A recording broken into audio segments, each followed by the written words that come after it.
오늘 은혜 받았어. 강대상만 아니면 한번 일어나서 나도 흔들고 싶은 생각이. 어젯밤에 축구 잘 봤습니까? 저는 축구 못 봤습니다. 아침에 일어나서 궁금해서 틀라고 그랬더니 우리 집사람이 졌어.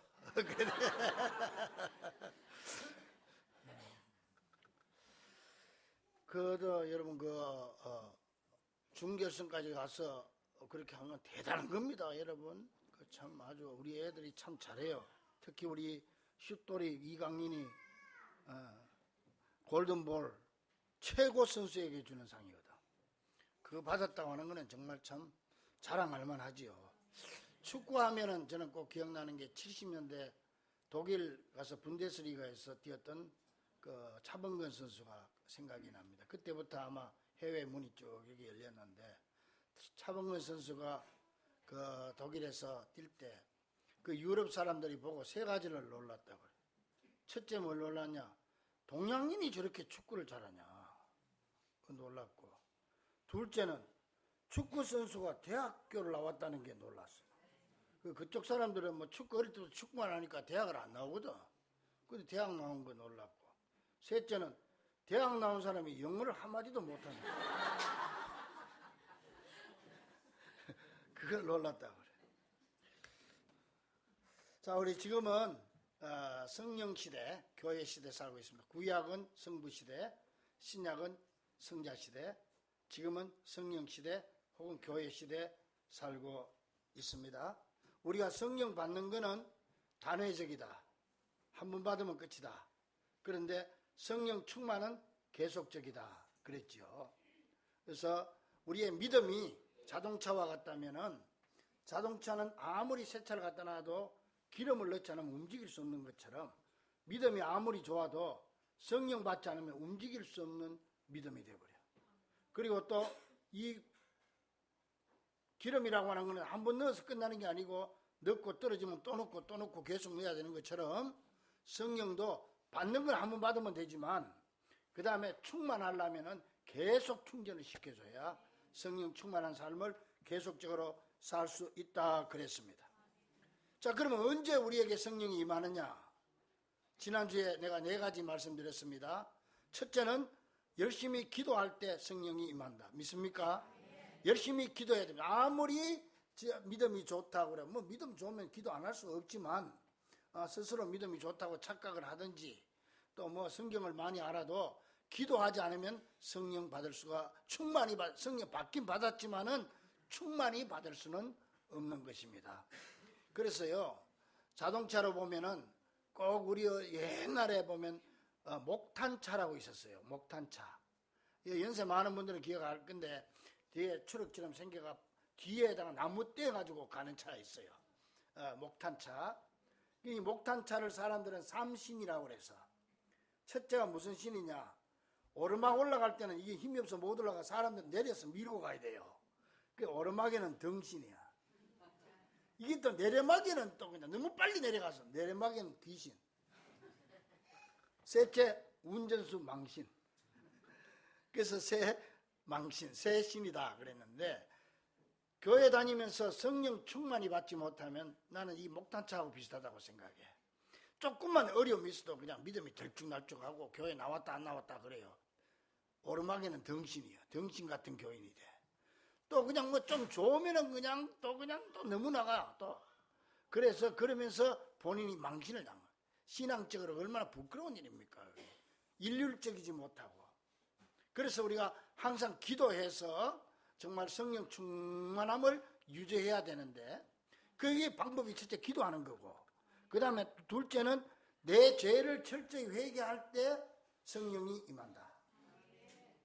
사람에게 버림받으면 갈 곳이 있지만은 하나님께 버림받으면 갈 곳이 없습니다. 그러므로 아무것도 숨길 수 없는 주님 앞에 철저히 회개함으로 성령을 받아야 됩니다. 셋째는 하나님의 말씀을 들을 때 성령이 임한다.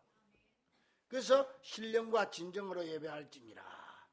예배는 많이 참석해야 돼.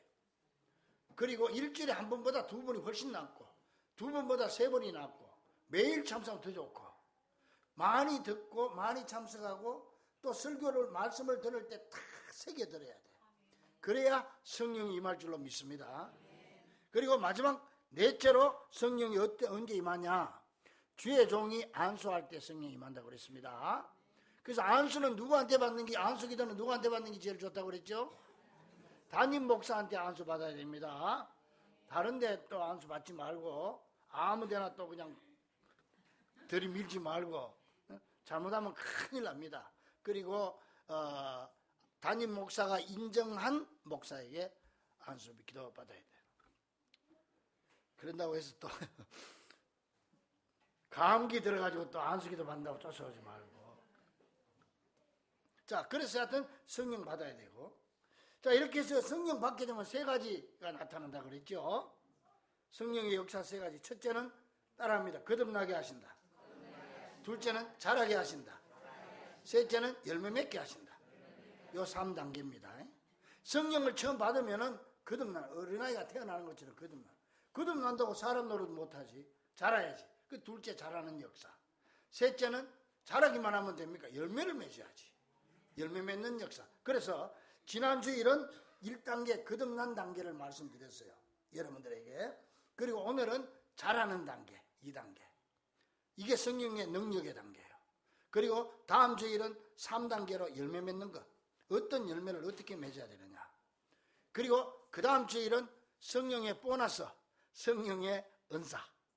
9가지. 여기에 대해서 기억하면서 함께 은혜 나눌 것입니다. 그래서 우리가 거듭나면 지난 시간에 기억했습니다. 그러면 성령 받고 거듭난 사람, 성령 받고 구원받은 사람은 어떤 역사가 일어나느냐. 첫째는 성부 하나님을 아버지로 부르게 된다. 그 다음에 성자 예수님을 주님으로 고백하게 된다. 셋째는 성령의 역사로 천국과 지옥이 믿어진다. 이 세 가지 아멘 하면 크게 아멘 하시기 바랍니다. 세 가지 믿어지면 크게 아멘. 아멘 하신 분들은 다 거듭났고 구원받은 줄로 믿습니다. 자, 그런데 이제 문제는 뭐냐? 거듭났으면 이제는 자라야 되는 거예요. 어린아이가 세상에 태어났으면 자라야지. 자라지 않으면 평생 부모의 근심거리야. 우리가 성령 받고 여러분들이 거듭났는데 여러분의 믿음이 2단계로 자라지 않으면 우리 주님이 평생 걱정하는 거예요. 응? 자, 그래서 오늘은 이 자람의 단계에 대해서 기억합니다. 성경에 보면은 성령님을 상징하는 단어들이 많습니다. 우리 한국교회 성도들이 가장 오해를 많이 하는 부분이 이 종말론하고 성령론이요. 이걸 그냥 이상하게 판단해가지고 이상하게 뭐 종말론 뭐 언제 예수님 온다고 그러고 또 성령론도 잘못 이해를 해서 성령 받으면 사람이 이상하게 되는 걸로 생각을 해. 막 헷가닥 해가지고 막 뒤집어지려고 그러고 막 까무라치려고 그러고 그래요. 그게 아니에요. 여러 성령은 여러 가지로 이제 상징적으로 나타나는데 우리 알다시피 예수님 세례받고 나니까 성령이 비둘기는 아니에요. 비둘기 같은 성령. 아침 이슬 같은 성령. 불 같은 성령. 바람 같은 성령. 기름 같은 성령이 뭐예요? 그런 특성을 가지고 있다는 것이. 불 같은 성령을 받으면 확 일어나는 것이고 이슬 같은 성령을 받은 사람들은 조용한 가운데서 눈 감고 조용하게 기도해도 성령이 충만한 경우가 있다는 거예요. 그러므로 자기 기준으로 상대방을 평가하면 절대 안 된다는 거예요. 나는 뛰니까 불 같은 성령 받았지만 저 사람은 조용하니까 아침 이슬 같은 성령 받았다. 할렐루야. 성령에 대한 올바른 이해가 있어야 되는데 우리 민족들이 5,000년 샤머니즘 문화의 정신을 받아가지고 이 샤머니즘 문화가 정신이 우리 민족의 정신을 지배하고 있기 때문에 꼭 예수 믿는 것도 무당 섬기는 것 비슷하게 해서 무슨 성령 받으면 막 이상한 짓을 해야 그게 성령 충만으로 착각하는 경우가 많다는 거예요. 절대 그렇지 않습니다. 자, 그래서 오늘 본문에 보니까 오늘은 여러 가지 성령의 상징 중에서 불 같은 성령이다 그렇게 나와 있지요. 불 같은 성령. 불은 아닙니다. 불 같은 성령입니다. 왜 불 같은 성령이라고 했을까요? 불은 뭐든지 태우는 힘이 있습니다. 그래서 우리가 불 같은 성령을 받으면 우리 죄가 태워진다는 의미에서 불 같은 성령입니다. 우리가 태어난다고 다 되는 거 아닙니다. 내 태어났으면 그 다음에 자라는 단계로 1단계로 내 죄를 태워야 돼. 회개하는 역사가 일어나야 돼. 그래서 1단계가 회개의 역사가 일어난다. 지금까지 보이지 않던 죄가 내 눈에 보이고 지금까지 성령으로 거듭나고 보니까 그것이 다시금 느끼지 못한 죄로 느껴진다는 거야. 그래서 저절로 회개하게 되는데 이것이 바로 자람의 첫 단계입니다. 제가 어릴 때 보면은 우리 집집마다 보면은 정지가 있어. 정지 경상도는 정지라 하는데 이게 부엌이 있단 말이에요. 부엌이 있으면 부엌마다 앞에 정지문 앞에 보면 구정물통이 있어. 구정물통. 그러면 거기다가 보면은 음식물 그 쓰레기를 거기다가 다 버렸다가 모아놨다가 짐승들 주고 그런다고. 근데요, 이 구정물통을 보면은 아침에 나가서 보면 말간 게 먹어도 될 만큼 깨끗해요. 그런데 여기다가 막대기 하나 집어넣어가지고 빙빙 돌리면은 꽁치 대가리도 올라오고 칼치 대가리도 올라오고 콩나물 대가리도 올라오고 그런 거예요. 우리가 성령 받지 않고 우리가 주님 앞에 회개하고 하는 건 내 죄를 뉘우치는 구정물통 같은 거예요. 그래서 좋을 때는 천사 같아. 그런데 누가 옆에서 쿡 찌르면은 뭐가 나와요? 칼치 대가리가 탁 튀나와요. 누가 옆에 쿡 찌르면은 콩나물 대가리가 탁 튀나오는 거야. 이거는 온전한 회개라고 볼 수 없는 거예요. 그래서 성령을 왜 충만히 받아야 되느냐? 성령 받아서 이걸 밑에 가라앉혀 놓는 게 아니고 태워버려야 누가 쿡 찌르면 할렐루야 이게 나와야 돼. 누가 쿡 찔러도 주여 감사합니다 이게 나와야 돼. 그렇게 되기 위해서 우리가 불같은 성령 받자는 거야. 할렐루야. 응? 그 의미를 분명히 잘 알고 성령을 강구해야 되는 거예요. 응? 이것이 첫 번째 자람의 역사고, 그 다음에 이제 요보다 좀 더 잘하고 더 충만이 된 거는 뭐냐? 불처럼 성령 받으면은 불은 뜨겁잖아요. 뜨거워지는 거예요. 심령이 뜨거워지는 거야. 응? 목회를 하다 보면은 교회는 두 종류의 교인이 있습니다. 심령이 뜨거운 교인이 있고 심령이 냉랭한 교인이 있어요. 심령이 뜨거운 교인은 가슴이 뜨겁고 눈물이 있고 감동이 있어요. 그러나 냉랭한 교인은요, 머리만 있지 가슴이 없어. 거듭나기는 했지만은 눈물이 없고 감동이 없습니다. 그래서 성령 받고 잘 자라는 성도는 날이 갈수록 심령이 뜨거워지게 되는 줄로 믿습니다. 자, 그러면은 여러분의 심령 스스로 판단해 보세요. 나는 심령이 뜨거운 사람인가 차가운 사람인가? 이 기준이 애매해. 자기는 내가 볼 때 냉랭한데 자기는 뜨거운 줄 알아. 그 착각하는 사람이 많아요. 자기는 충만한 줄로 착각한다고. 오늘 내가 그 기준을 말씀드리겠어요. 여러분 스스로 진단해 보십시오. 쉽습니다. 내 심령이 뜨거운 사람은요, 상대방의 마음을 시원하게 해주는 사람이 심령이 뜨거운 사람이에요. 거꾸로 내 심령이 차가운 사람은 상대방을 열받게 하는 사람. 상대방을 열받게, 남편을 열받게 하고, 아내를 열받게 하고, 구역장 열받게 하고, 목사 열받게 하고, 열받게 하는 사람은 심령이 어떤 사람이다? 차가운, 거꾸로입니다. 차가운 사람이고, 상대방을 시원하게 해주는 사람은 심령이 어떤 사람이다? 그렇게 생각하면 돼. 그 자기 자신을 평가해 볼 수 있기를 바랍니다. 이게 가만 보면은 말이죠, 이런 교인 참 답답하지요.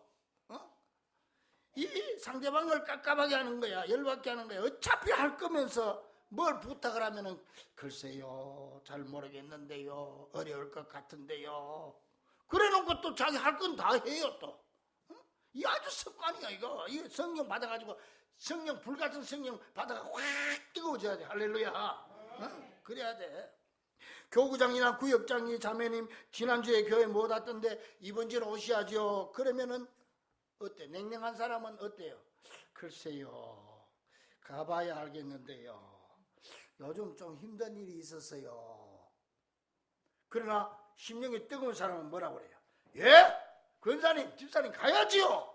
이번 주에는 꼭 갈 겁니다. 교구장님 걱정하지 마세요. 다 준비하고 있습니다. 할래. 그러면 교구장이 마음이 시원해져. 그래서 나는 목회하면서 제 마음이 제일 시원한 때가 언제냐? 나는 전화해서 걱정하고 이렇게 했을 때 꼭 교인들 만나면 헤어질 때 목사님 이번 주일날 뵙겠습니다. 난 그 말이 제일 좋아. 앞으로 그 말만 하세요.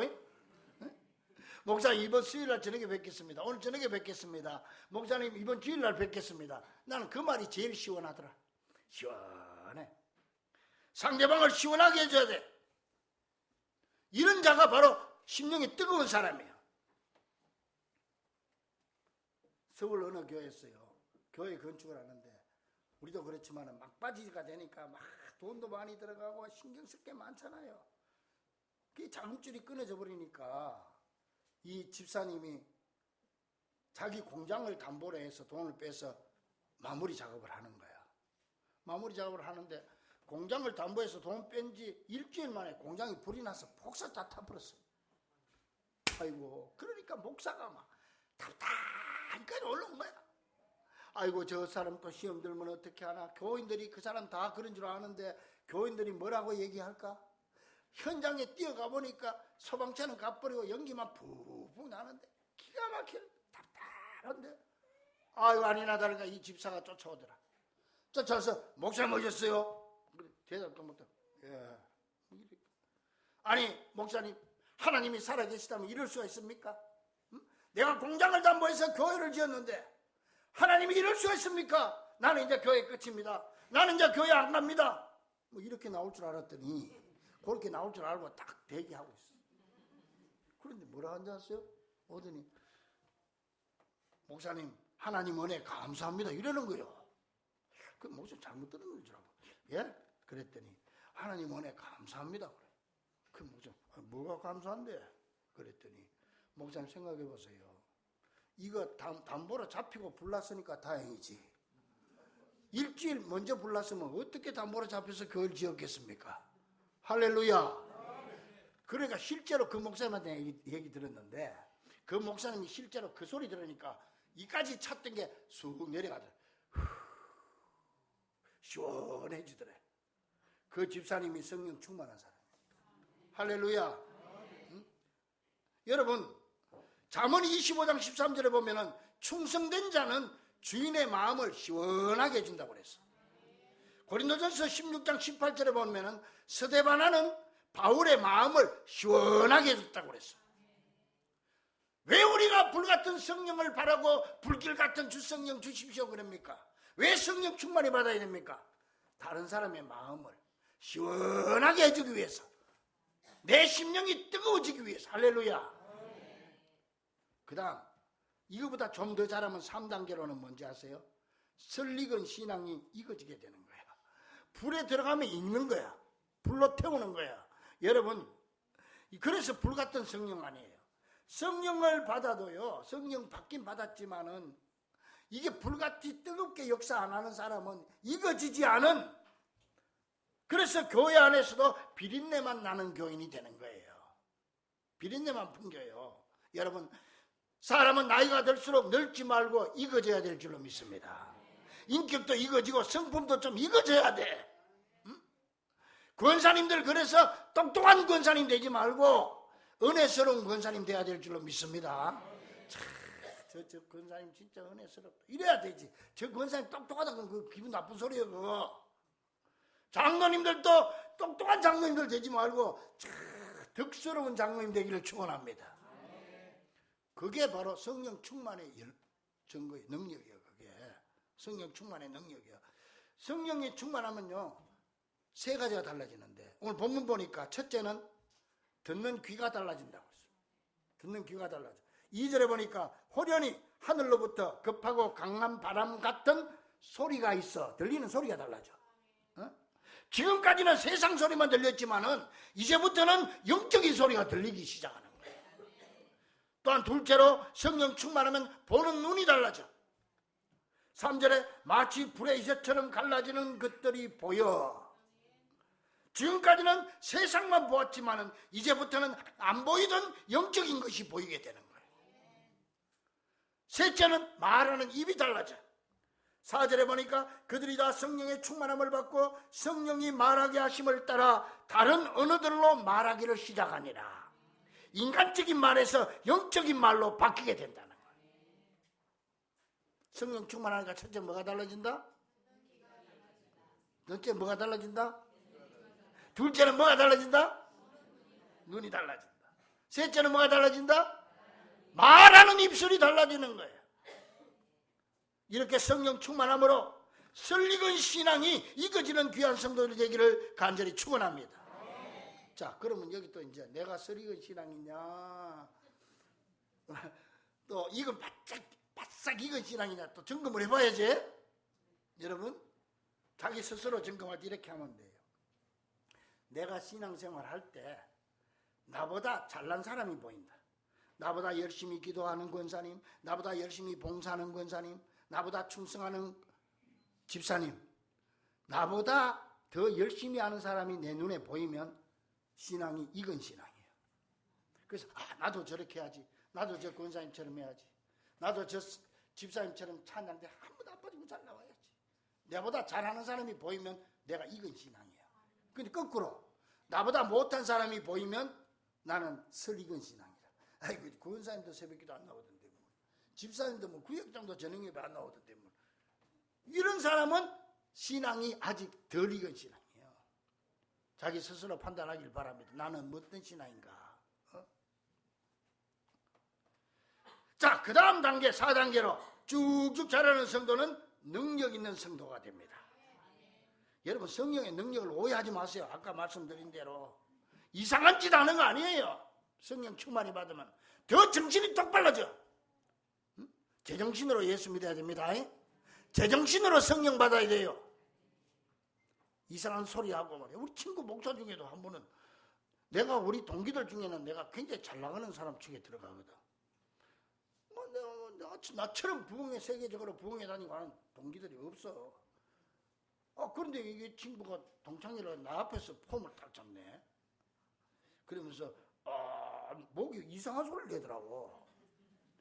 그래서 내가 가만히 있을 수가 없어가지고, 야, 김 목사, 니는 뭐 목구멍에 무슨 뚜껑이가 앉았냐? 왜 그 목청이 변해버렸어? 그랬더니, 그래요? 할렐루야. 참, 목사도 그러니 얼마나 유치한 일이야. 그게 성령 충만이야? 성령 충만은요, 여러분요, 건전한 성도의 건전한 인격에서부터 시작이 돼야 되는 거예요. 믿습니까? 응? 우리 교회 오신 우리 권사님 중에서 한 분이 나한테 얘기하는데, 자기가 우리 교회 오기 전에 경기도 광주인가 어디 뭐 있었는데, 그 교회 목사님은요, 얼마나 성령의 능력이 센지 장풍을 한대. 장풍. 교인들 세워놓고 슉 그러면 다 자빠져. 야, 그 사람한테 가서 나도 그것 좀 배웠으면 좋겠어. 그냥 말 안 듣는 집사들 세워놓고. 이거는 손로 안 되니까 폭행이 아니에요. 이거는. 그런데 이 권사님이 딱 버티고 서가지고 안 넘어가고 있었대. 다 넘어가는데 자기만 안 넘어가고 있었대. 목사님 오더니 귀에 대고, 권사가 모범이 돼야지 그러더라. 여러분, 오해하지 마세요. 그게 성령의 능력이 아니에요. 자, 그러면 성령의 능력은 뭐냐? 한마디로 문제는 그대로 있지만 문제를 대하는 태도가 달라지는 거예요. 이게 성령의 능력인 줄로 믿습니다. 문제 사는 그대로 있는데, 지금까지는 이 문제에 눌려서 내가 죽을 것 같았어. 못 살 것 같았어. 숨도 못 쉴 것 같았어.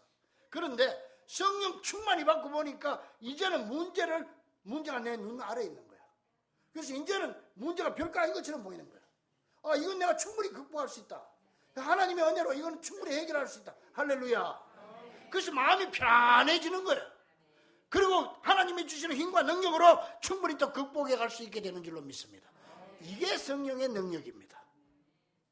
이게 성령의 능력이에요. 김남준 목사님이라고 하는 목사님이 쓰신 자네 정말 그 길을 가려나, 이런 책이 있어요. 그걸 보니까 이런 내용이 있어. 우리나라 6.25 전쟁 후에 미군들이 많이 모여서 의정부나 동두천이 많이 모여 살았잖아요. 근데 거기 꼭 있던 율랑녀들이 있잖아요. 몸을 파는 여인들.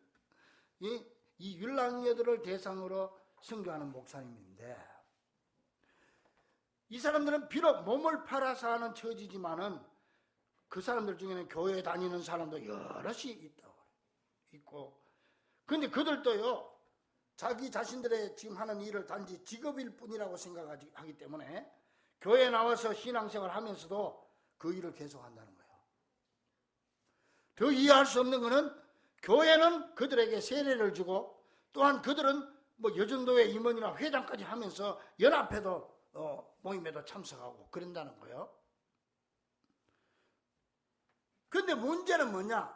그 이상의 변화가 안 되는 거야. 잘 들으세요. 내가 여기까지 하는데 여기까지라. 요 한계선을 넘지 못하는 거예요. 여러분 생각해 보세요. 그래서 그 목사님 이렇게 말해요. 이것이 바로 성령의 역사 없이 행하는 복음 사역의 한계입니다. 한계. 열심히 애를 쓰고 마음을 다해 사랑하면 그들을 교인으로 만들 수 있을지는 모릅니다. 봉사자로 만들 수는 있지만 거기에는 한계가 있습니다. 그러나 생계의 위협이 있음에도 불구하고 자신의 잘못된 삶을 버리도록 결단하게 하는 것은 성령님이 하시는 일입니다. 무슨 말입니까? 그런 가운데서 찬양대 앉을 수 있고 교회 봉사할 수 있다는 거야. 근데 거기까지라는 거야. 그러나 그걸 떨쳐버리고 이 한계점을 뛰어넘는 거, 이거는 성령의 능력이다. 이건 성령. 그 사람들도 신사충녀처럼 나와서 여기 앉아서 예배 드릴 수 있다는 거예요.